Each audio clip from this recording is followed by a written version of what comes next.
नमस्कार, मेरो नाम गणेश विष्ट। म सानीमा रिलायन्स लाइफ इन्सुरेन्सको ब्रान्च म्यानेजर। आज म तपाईँलाई एउटा यस्तो बिमा योजनाको बारेमा केही जानकारी गराउन चाहन्छु। यदि यो तपाईँलाई जानकारी मन पर्यो भने अथवा राम्रो लागेको खण्डमा तपाईँले यो बिमा योजना गर्न सक्नुहुन्छ। यो बिमा योजना के छ, राम्रो मध्ये राम्रो रहेको छ। यो बिमा योजनाको मेन चाहिँ फिचरहरू 18 वर्षको मान्छेदेखि माथि तपाईँको 50 वर्षभन्दा मुनिको मान्छेको लागि चाहिँ सबैभन्दा राम्रो योजना छ। यो योजनाको मुख्य आकर्षकको बिन्दु के छ भन्दाखेरि यो बिमा योजनाले तपाईँलाई पैसा कसरी बढाउने, कसरी तपाईँले पैसा जोगाउने भन्ने कुरा मुख्य कुरा के गर्छ, सिकाउने काम चाहिँ गर्छ। यो बिमा योजनाले तपाईँलाई हरेक वर्षमा चाहिँ पैसा जोगाउने बानीको के गर्छ, विकास गर्छ र यसले चाहिँ हरेक 5-5 वर्षमा के गर्छ, हरेक उसमा चाहिँ लगानी गर्ने बानीको विकास गर्छ।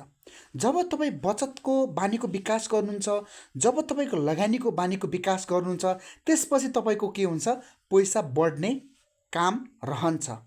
र यसको चाहिँ मुख्य मैले विशेषता के भने भन्दाखेरि 18 वर्षदेखि तपाईँको 50 वर्षभन्दा मुनिको लागि चाहिँ सबैभन्दा राम्रो योजना पैसा बढाउने बिमा योजना हो।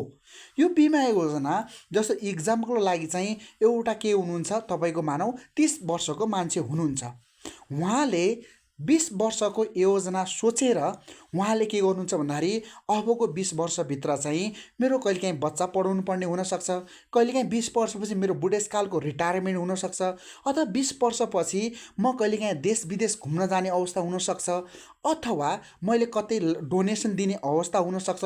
त्यसको लागि हजुरले आजबाट यदि तयारी गर्नुभयो, आजबाट तपाईँले योजना बनाउनु भयो भने तपाईँले अबको 15, अबको 20 वर्षको लागि के हुन्छ, सम्भव हुन्छ।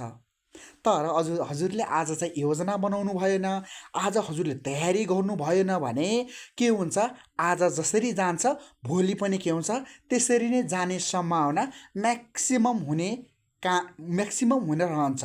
त्यो भएर आज जस्तो मानौ इक्जामको लागि चाहिँ एकजना हाम्रो विदेशमा भएको एकजना सरले भन्नुभएको छ, मैले यो योजनाको बारेमा थोरै कुराकानी गरेका थिएँ, जानकारी दिएको थिएँ। उहाँले भन्नुभयो एउटा भिडियो बनाएर पठाइदिनु न सर भनेर भन्नुभएको कारणले यो भिडियो उहाँको लागि पनि हुनसक्छ, हजुरको लागि पनि हुनसक्छ भनेर, सबैलाई फाइदा हुनसक्छ भनेर यो भिडियो मैले युट्युबमा, फेसबुकमा, टिकटकमा राखेको छु। यदि यो भिडियो तपाईँलाई मन पर्यो भने, यो योजना तपाईँलाई मन पर्यो भने, तपाईँले यदि थप जानकारी लिन चाहनुहुन्छ भने तल दिएको नम्बरमा तपाईँले मिस कल हान्न सक्नुहुन्छ, फोन गर्न सक्नुहुन्छ र जानकारी लिन सक्नुहुन्छ भन्ने मैले हजुरलाई जानकारी गराउन चाहन्छु।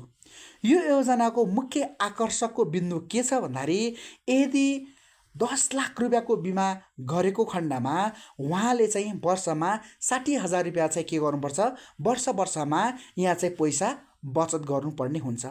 उहाँले 10 लाखको के गर्नुहुन्छ, बोनस पनि पाउनुहुन्छ। 10 लाख रुपियाँको बोनस पाउनुहुन्छ, वर्षमा 60,000 रुपियाँ के गर्नुपर्छ, उहाँले वर्षमा यसमा बचत गर्नुपर्ने हुन्छ।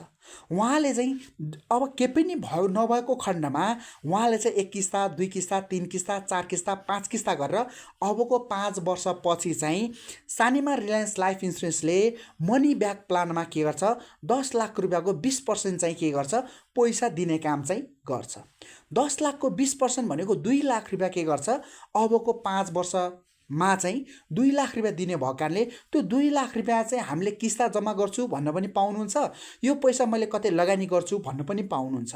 यो 2 लाख रुपियाँ अन्त कतै लगानी गर्नुभयो भने ब्याङ्कको एउटा ब्याजलाई हेर्न सकिन्छ र अन्य ठाउँको लगानीलाई पनि हेर्न सकिन्छ।